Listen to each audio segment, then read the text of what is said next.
എനിക്ക് ഒരു സർപ്രൈസ് ഉണ്ട് പറഞ്ഞവർ. സർപ്രൈസ് എന്താണെന്ന് കേട്ടപ്പോൾ തന്നെ ഞാൻ നല്ല എക്സൈറ്റിംഗ് ആയി. അപ്പോൾ നമുക്കതിന് വേണ്ടി റെഡിയാണ്. നമുക്കൊരു സ്ഥലത്തേക്ക് പോകണം. അതിന് വേണ്ടിയിട്ടാണ് ഞാൻ ഇപ്പോൾ റെഡിയാണത്. അങ്ങനെ അതിന് പോകാൻ വേണ്ടി തല ചീവി ഇന്നൊരു വെറൈറ്റിക്ക് ഞാൻ 2 കൊമ്പ് കെട്ടാമെന്ന് വിചാരിച്ചു. ഞാൻ ഭയങ്കര എക്സൈറ്റിംഗ് ആണ്. ശരി, നമുക്ക് എങ്ങനെയാവും എന്തായിരിക്കും എന്നൊക്കെ വഴിയേ കാണാം.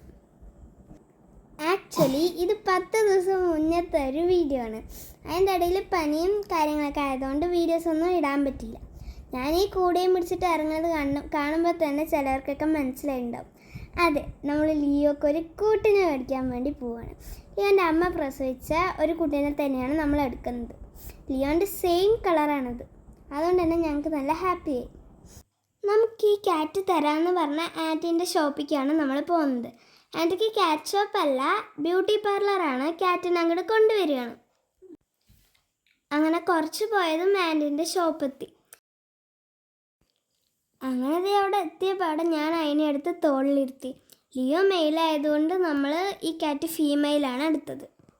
വിശന്നിട്ടാണോ പേടിച്ചിട്ടാണോ എന്നറിയില്ല, ഈ പൂച്ചക്കുട്ടി ഒരേ കരച്ചിലായിരുന്നു.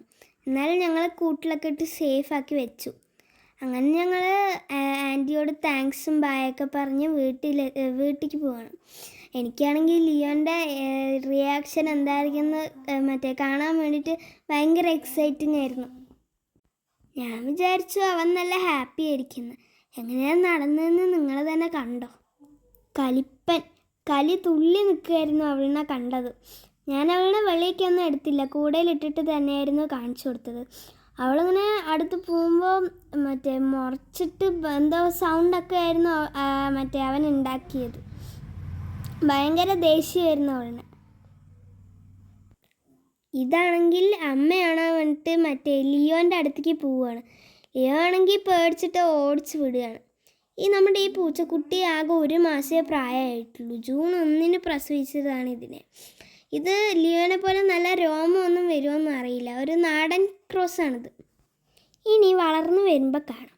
അങ്ങനെ ആ പൂച്ചക്കുട്ടി അവിടെയൊക്കെ ഒന്നിങ്ങനെ നടന്ന് പരിചയപ്പെടുകയാണ്. പിന്നെ ലിയോക്ക് ദേഷ്യം വരണ്ട വന്നിട്ട് അതിനെ എടുത്ത് കൂട്ടിലിട്ടു. ലിയോ ഇങ്ങനെ സൗണ്ട് ഉണ്ടാക്കുന്നത് കരയണതാണെന്ന് പറഞ്ഞല്ലോ. അപ്പോൾ അത് കരയണതാണെന്ന് പറഞ്ഞാൽ ഞാനും കുറച്ച് നേരം ഇരുന്ന് കരഞ്ഞു. അങ്ങനെ ഞാൻ അവനെ എടുത്ത് കുറച്ച് മടിയിലൊക്കെ ഇരുത്തി സമാധാനിപ്പിച്ചുകൊണ്ടിരിക്കുകയായിരുന്നു. അപ്പം അവൻ ഇത്തിരി കാമായി. ലിയോ ദൂരെ പോയിരുന്നാലും ചെറിയ പൂച്ചൻ്റെ കൂടെ തന്നെയാണ് എപ്പോഴും അവൻ്റെ നോട്ടം. ചെറിയ പൂച്ചയ്ക്ക് നമ്മൾക്ക് പേരിട്ടിരിക്കുന്നത് റോസി എന്നാണ്. അപ്പം ഇനി ഈ റോസിൻ്റെയും ലിയോൻ്റെയും വിശേഷങ്ങൾ ഉണ്ടാവും. ബാക്കി വിശേഷങ്ങളൊക്കെ അടുത്ത വീഡിയോയിൽ കാണാം. Okay, bye bye.